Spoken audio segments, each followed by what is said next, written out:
Alright, so now we'll remove the digitizer itself with a little bit of heat.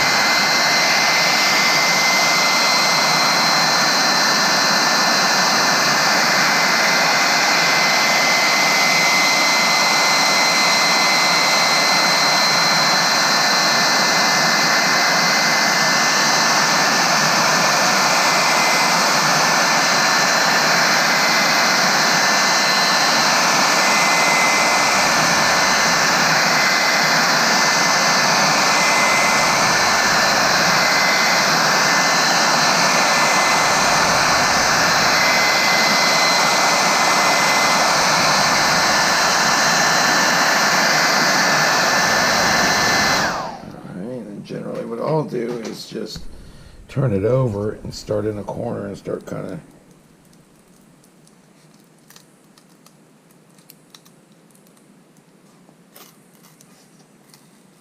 forcing it out the back. Sometimes it breaks.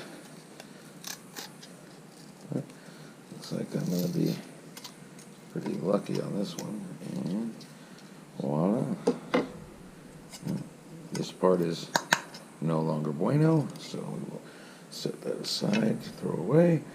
So next thing you want to do is any excess tape and adhesive that's on the unit, you want to go ahead and get removed.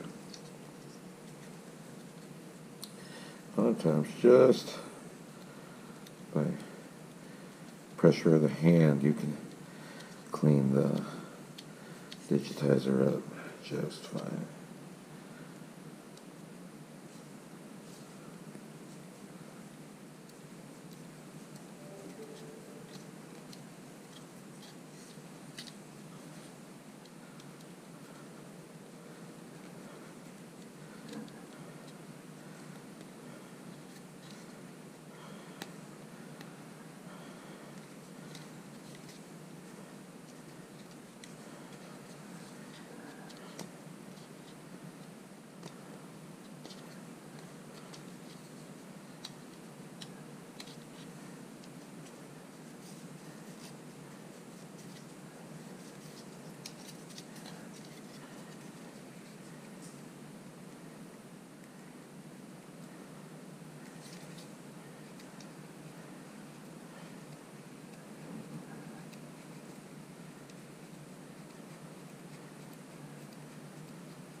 Also a note, I'll generally leave the little adhesive because it's kind of more like a gasket. You'll feel it doesn't have a lot of tack to it like an adhesive would, so it's almost more like a gasket. So generally I leave that intact and I just take off the adhesive that holds the bezel down. So next step would be to just take alcohol and wipe that down and get every last bit of adhesive off the edge, clean that front place up real good, and then prepare to reinstall the new digitizer.